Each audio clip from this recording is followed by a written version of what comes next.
velocity of light squared. So Maxwell theorized that this velocity of light must somehow have to do with what he was trying to discover, which was radio.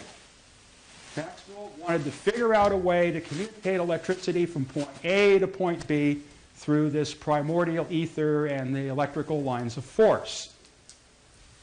So at that time, I'm not quite sure on how they determined the velocity of light, but it would have been through Maxwell that these things were probably discovered. Now, these so-called famous equations like E equals mc squared that we attribute to Einstein and all that are basically all really attributed to Maxwell.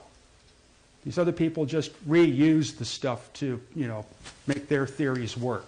But it all basically came from Maxwell.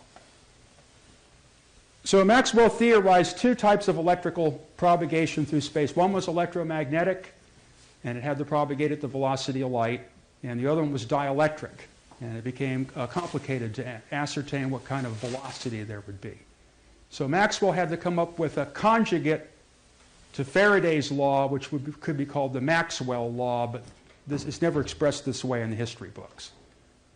So Maxwell gave enough quantification to the behavior of electrical fields and forces that now people that were physicists who could identify forces and scales and mass and all these type of things had something to work with.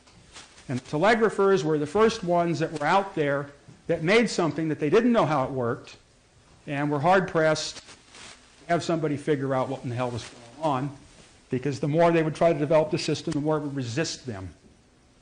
And then when it came to the undersea cable situation, once the thing was all hooked up, they found out that the telegraphic impulses would fall head over heels down the line and come completely scattered out the other end, and the whole thing was a complete disaster. So the physicists came up with an explanation and pounded on it in that direction, which is called the diffusion theory. Now, if I take an iron bar and I take a torch to it on one end, okay, and that end starts to get red hot. If I go down that bar, the bar is getting less and less hot. Okay, and there's a curve to that. It's a diffusion, where the heat is scattered and conducted, and it causes a very characteristic mathematical curve that has to always be the same shape. So the physicists concluded that the electricity propagating down the cable in the form of current and a magnetic field had to propagate in this way, so they attempted to load the signal to deal with that liability the best, which was the wrong direction to go.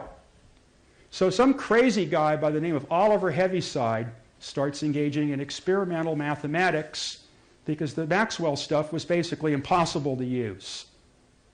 I don't think that anybody this day has fully comprehended Maxwell's work, or I don't think anyone's even bothered to read it. It takes years. It's incredible labor. So it's just not happening. So Heaviside took some of that stuff and decided to experiment with it.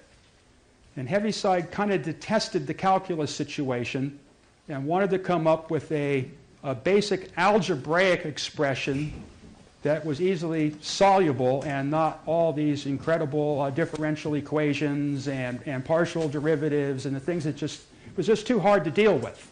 You just couldn't apply it to a working situation without twisting your head inside out.